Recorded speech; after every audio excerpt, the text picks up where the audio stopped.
I'm just going to open this up really and introduce the chief and let him kind of take it from here, both in introducing some of the individuals that help lead the Bridgeport Police Department and emergency services, but really talk about what this is and what in large part, or simply put, it's another step in being proactive in this great city to make it safer by encouraging and facilitating community input for the prevention and for the solving of crimes. I got to tell you, in the past short 6 months that Chief Perez has been leading the Bridgeport Police Department, I think you know, and we've publicly put out there the first half year statistics, which show a dramatic drop, especially in violent crime and homicide, centered around what was shootings out of control in this city. And I don't want to cast any pretty pictures that this is that the problem is solved. It's not. Every urban center in America has challenges with constantly fighting to improve public safety. So just because we had great statistics for the first half of the year, just because the city has become, if you go by statistics and I think by talking to people, a substantially safer place to live and to work, it doesn't mean this week we're not going to put out another initiative, and we are. And under Chief Perez's leadership, today he's announcing a tip line. That tip line is so that people can call in anonymously and help in the process of either preventing or, just as important sometimes if something's happened, is to help bring a tip to the apprehension and what I'll call the closure of a situation. Okay. Because, you know, it's great for an officer to respond. I mean, it really is. You want an officer to respond. You want an officer to respond timely. You want them to investigate. You want them to gather what they can. But the real benefit in that long term to a community is closing that case, bringing an individual or individuals to justice, and sending the message out there that their actions, if they're in violation of the laws of the state of Connecticut or the city of Bridgeport, are not going to be tolerated. So with that, Chief, let me turn it over to you. Thank you. And you can go through and introduce and pick it up from there. But thank you for your leadership. Sure. Thank you so much, Mr. Mayor. I'm very happy to be here today. This is something that has worked for us in the past. Captain Fitzgerald and Scott Appleby have taken the lead and have put this thing together. And what we have is a dedicated line in our communications division that is operating 24 hours, 7 days a week, 365 days a year.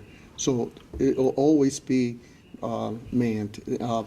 It's recorded so that at every shift we'll take it and we'll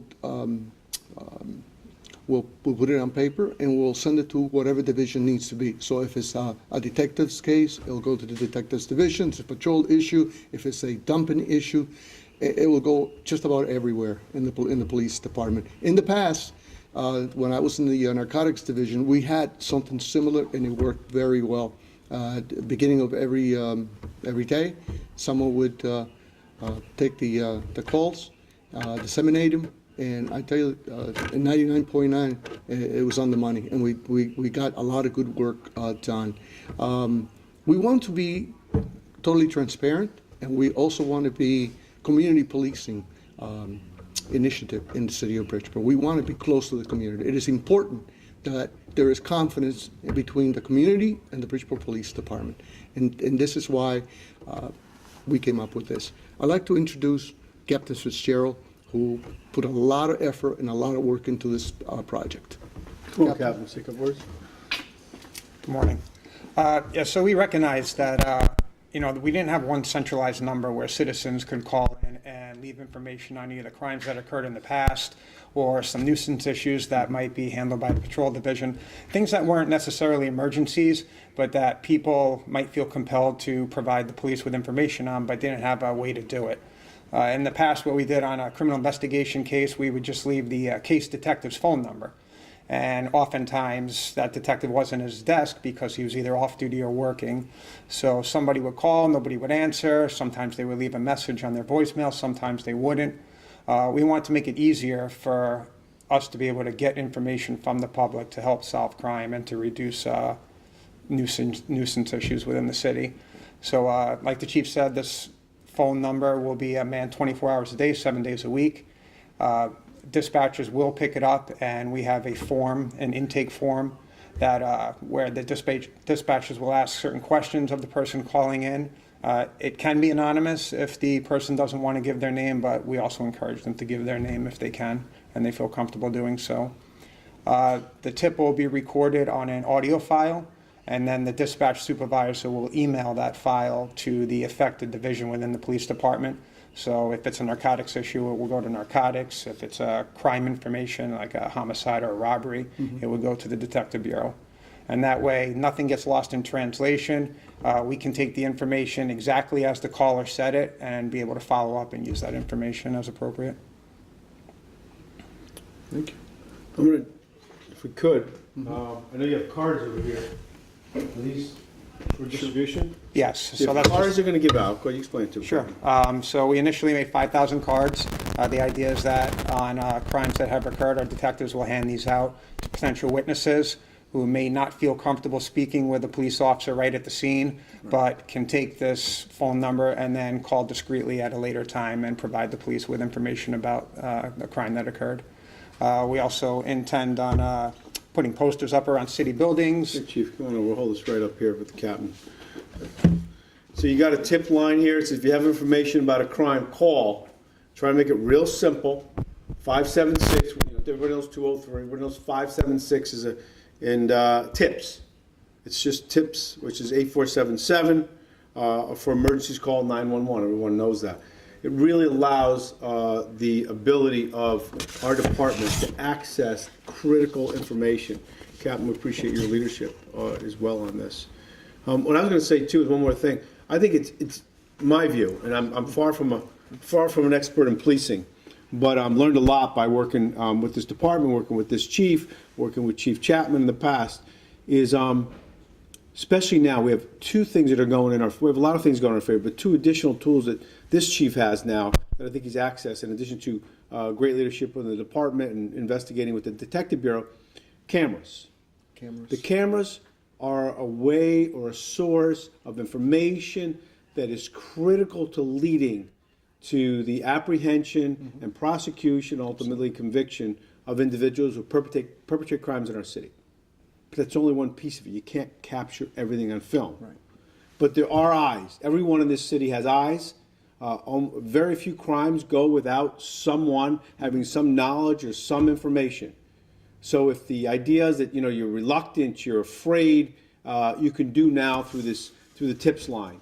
What maybe you will somewhat reluctant or not sure what to do before, and provide that information. So the closure rate, the apprehension rate, the rate that really makes a city safer at the end of the day can go up to whatever the highest statistic it is, if it's 100% or whatever. Right. And this department's doing a great job on doing that. So, Thank you. Do you want anything? No sake words? One of the hallmarks of being effective is to have outreach to the community that's easy to use, understandable, and sometimes anonymous. And one of the things that Chief Perez has done very well in his short tenure is to reach out to the community and make them welcome in participating in crime prevention efforts with the police. This is a way, because everybody's got a cell phone, this is a way of people communicating with the police department, getting more instantaneous response, and in such helping to reduce crime or even prevent crime if there are areas where conditions exist where the police can proactively go out and eradicate that condition before it becomes an order of maintenance or criminal area. So there's a tremendous amount of praise for the chief and his leadership thus far. And using technology and a new way of getting outreach and bringing the citizens closer is absolutely a boon for both the citizens and for the police department itself. Thank you, Chief. Captain, you have something you want to add too? And Scott, you want to say anything? Scott, I'm good. You sure? Yeah, I think we said, I think we, as everyone indicated, I think this is a proactive component to the whole community approach to not only community policing, but to ensure that we're a safer community. Absolutely. Thanks, Scott. Captain had something you want to add about the cars and. Yeah, just part of the campaign to make this visible and to get as many citizens aware of this phone number as possible. We're working right now to have graphics installed on the rear bumpers of all of our police cars that will simply have information including the tip line phone number for people to call. So whenever they see a police car, they're going to see this phone number on the back of the car. And we're working with Lamar, the billboard company right now, to have electronic billboards running on the 95 and Route 8 corridor in Bridgeport. That's great.